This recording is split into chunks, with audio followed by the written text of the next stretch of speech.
News, सच जरूरी है। नमस्कार दर्शकों, मैं श्रद्धा तिवारी और आप देख रहे हैं MNS न्यूज टीवी। तो आइए देखते हैं दुर्ग छत्तीसगढ़ से आई हुई रिपोर्टर विताज सिंह भोपाल की खास खबर। एक नजर डालते हैं आज की हेडलाइंस की ओर। दुर्ग जनता की सेवा करना मुख्य उद्देश्य रहेगा। दुर्ग छत्तीसगढ़ में भाजपा के चौपल इंजन की सरकार। दुर्ग उप मुख्यमंत्री ने शीघ्र दुकान नीलाम कराने का दिया आश्वासन। तो आइए देखते हैं खबरें विस्तार से। दुर्ग जनता की सेवा करना मुख्य उद्देश्य रहेगा। धमधा जनपद पंचायत के अध्यक्ष पद पर निर्विरोध जीत हासिल करने पर लीमन साहू ने भाजपा के समस्त शीर्ष नेता व भाजपा विधायकों का आभार व्यक्त किया और कहा कि भाजपा संगठन में बूथ स्तर पर कार्य करते हुए पूर्व में वह पंच सरपंच मंडल अध्यक्ष रहने के पश्चात जनपद सदस्य रह चुके और आज पार्टी के विश्वास पर निर्विरोध जनपद अध्यक्ष के रूप में चुनकर आए। इस ऐतिहासिक जीत के बाद जनता की सेवा करना मुख्य लक्ष्य रहेगा। साथ ही उन्होंने कहा कि धमधा क्षेत्र में पानी की समस्या प्रमुख रूप से देखी गई है, जिस पर वह विशेष रूप से कार्य करेंगे और धमधा क्षेत्र का सर्वांगीण विकास पर पूर्ण रूप से ध्यान देंगे। तो आइए सुनते हैं धमधा जनपद लीमन साहू ने क्या कहा। बताएंगे धमधा से इस बार आप अध्यक्ष बने हैं, कैसा रहा है? अच्छा रहा है। भाजपा की सुनामी है, लहर है। भारतीय जनता पार्टी के शीर्ष नेताओं को मैं बहुत बहुत धन्यवाद करता हूँ, प्रणाम करता हूँ और ख़ास तौर पे हमारे आदरणीय गुरुजी राजमहंत डोमरलाल कुर्सेवाड़ा जी को मैं प्रणाम करता हूँ। भारतीय जनता पार्टी को प्रणाम करता हूँ। धमधा जनपद पंचायत में जो मुझे निर्विरोध अध्यक्ष बनने का मौका दिया वो मेरे पूरा शीर्ष नेताओं को, आदरणीय कुर्सेवाड़ा जी को, आदरणीय नटवर ताम्रकार जी को, आदरणीय सतीश साहू जी को, आदरणीय ललित चंद्राकर जी को, आदरणीय पुरुषोत्तम देवांगन जी को, आदरणीय सुरेंद्र कौशिक जी को, ये सारी मेरे शीर्ष नेताओं को मेरे ऊपर बिल्कुल आशीर्वाद बना रहा। उसके लिए मैं कोटि कोटि धन्यवाद करता हूँ। और भारतीय जनता पार्टी ने पूर्व में संगठन बूथ स्तर से मैं अपना राजनीतिक का करियर चालू किया था। बूथ के बाद पंच बना, सरपंच बना, जनपद बना, उसके बाद मंडल का अध्यक्ष बना और आज इस मंडल का अध्यक्ष बनते बनते संगठन ने मुझे धमधा जनपद का अध्यक्ष के रूप में स्वीकार किया या मुझे सेवा करने का मौका दिया। इसके लिए मैं पार्टी को, भारतीय जनता पार्टी को बहुत बहुत धन्यवाद देता हूँ। जय श्री राम। विजन बताएंगे आपका? सेवा करने का भाव है मेरा और आज 15 साल से भारतीय जनता पार्टी में सेवा ही कर रहा हूँ। संगठन के बारे में मेरा अहिवारा मंडल के एक कार्यकर्ता से पूछ लो कि लीमन खाली सेवा ही किया है। और संगठन को आज जब से छत्तीसगढ़ में भारतीय जनता पार्टी का एक ये बना तो आज तक मेरा मानना है कि भारतीय जनता पार्टी का जो पूर्व में डोमरलाल कुर्सेवाड़ा जी भी यहाँ विधायक थे तो 8,000 10,000 के लीड वहाँ कभी बीजेपी अहिवारा मंडल में कभी जीता नहीं था। बाकी नेतृत्व में जब से संगठन ने मुझे एक जिम्मेदारी दिया था मंडल अध्यक्ष के रूप में, इतना ताबड़तोड़ मैंने मेहनत किया, एक एक कार्यकर्ता के घर पहुँचा तो आज मैं 8,000 का गड्ढा भी बांटा और 1500 के वोट से विधानसभा लीड भी करवा कर दिया हूँ। क्या समस्या है धमधा में विकास पर? पानी का भी सबसे बड़े बात पानी का समस्या है हर गाँव में। अभी चुनाव के दौरान जब जनपद सदस्य लोग के करीबी गया तो कुछ कहने से पहले खाली हर गांव में, हर पंचायत में पानी का समस्या सबसे बड़ा समस्या है। अभी हमारे शीर्ष नेताओं को इलेक्ट्रॉनिक मीडियम के माध्यम से मैं कहना चाहता हूं कि पानी का समस्या हर गांव में जनप्रतिनिधि पंच से लेकर सरपंच और जनपद जिला पंचायत का भी ऊपर से नीचे तक सारी भारतीय जनता पार्टी के नेता कार्यकर्ता बने हैं नेता। तो पानी की समस्या जितना जल्दी हो सके सरकार से मेरा निवेदन है, आदरणीय मुख्यमंत्री विष्णुदेव साय से निवेदन है, आदरणीय अरुण साव जी से निवेदन है, विजय शर्मा जी से निवेदन है कि जितनी जल्दी से जल्दी हो सके। इस वर्ष वाटर लेवल की स्थिति इतना ज़्यादा गाँव में खराब है। वाटर लेवल की स्थिति देखते हुए पानी की समस्या का समाधान हर पंचायत में अगर मुहैया करवाए तो फिर कहीं कोई तकलीफ नहीं होगा। भारतीय जनता पार्टी तो हर जगह वही है। तो वही बस निवेदन करना चाहता हूँ अपने शीर्ष नेताओं को कि पानी का फिलहाल अभी समस्या ये सबसे बड़ी समस्या है, इसको दूर करना। मेरा लीमन साहू नाम है, क्षेत्र क्रमांक 17 से हूँ मैं, जनपद सदस्य के बाद धमधा जनपद अध्यक्ष हूँ। अगली खबर, छत्तीसगढ़ में भाजपा के चौपल इंजन की सरकार। छत्तीसगढ़ के इतिहास में केंद्र राज्य सरकार बनने के बाद नगरीय निकाय पंचायत में भी भाजपा ने अपनी जीत सुनिश्चित किए हैं।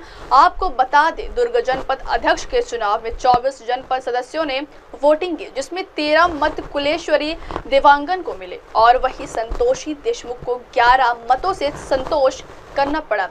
इस पूरी वोटिंग प्रक्रिया को जनपद सीईओ और एसडीएम ने अपनी देखरेख में पूरा कराया। वहीं नवनिर्वाचित जनपद अध्यक्ष कुलेश्वरी देवांगन ने भारतीय जनता पार्टी के प्रति अपना आभार जताते हुए कहा कि मैं पार्टी का धन्यवाद करती हूं कि उन्होंने जमीनी कार्यकर्ता को जनपद अध्यक्ष तक पहुंचाया।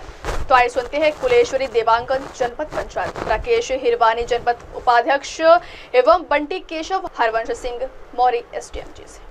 जो है वो हम लोगों के लिए बहुत बड़ी है। इसलिए बहुत बड़ी है क्योंकि भारतीय जनता पार्टी के सरकार रहते हुए भी हम लोगों ने जनपद में जितने लोगों को कांग्रेस की तरफ से अधिकृत किया था उसमें से केवल मात्र 8 जीत के आए थे। 24 जनपद सदस्यों में केवल 8, लेकिन उसके बाद भी हम लोगों ने अपना प्रयास, अपना कोशिश जारी रखा और कोशिश में हम लोगों को कामयाबी मिली। हम 8 के आज 12 हुए हैं और आने वाले समय में ये हमारी संख्या और बढ़ेगी। निश्चित तौर पे मैं ये मान के चलता हूँ कि भारतीय जनता पार्टी का जो राजनीतिक हथकंडा अभी तक रहा है, खरीद फरोख्त से लेकर हर तरीके का दबाव की राजनीति तक उन्होंने इस्तेमाल किया है।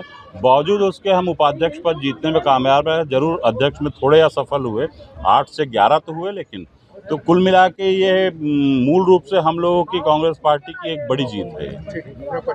जी, मैं केशव बंटी हरमुख, उपाध्यक्ष श्रम कल्याण मंडल छत्तीसगढ़ शासन के लिए मैं सभी लोगों को यहाँ पे जो उपस्थित सबको धन्यवाद देना चाहूँगा पहले तो, और उसके बाद मेरी कांग्रेस पार्टी ने जो मुझे अधिकृत किया, सभी ने मिलकर मुझ पर विश्वास दिखाया और मुझे चुनाव जीता में पूरा सहयोग प्रदान किया। उनको भी मैं सबसे पहले धन्यवाद देना चाहूँगा। और उसके बाद जो जनपद सदस्य की जो टीम हमारी चुनाव में पूरी 24 टीम भिड़ी थी और उसमें भी जिसने मुझे सहयोग किया उनको भी मैं धन्यवाद देना चाहूँगा। प्रयास हमने दोनों के लिए किया था, अध्यक्ष पद के लिए भी उपाध्यक्ष के लिए, और दोनों को हमको जीत के आना था। कुछ त्रुटि हुई होगी हमसे जिससे हम चूक गए अध्यक्ष पद के लिए, लेकिन हमने दोनों के लिए इतना जो टीम बनाया था वो दोनों पद के लिए बनाया था। कुछ छोटी सी चूक हुई होगी जिसमें हम एक पद को खो दिए हम लोग। अपना परिचय?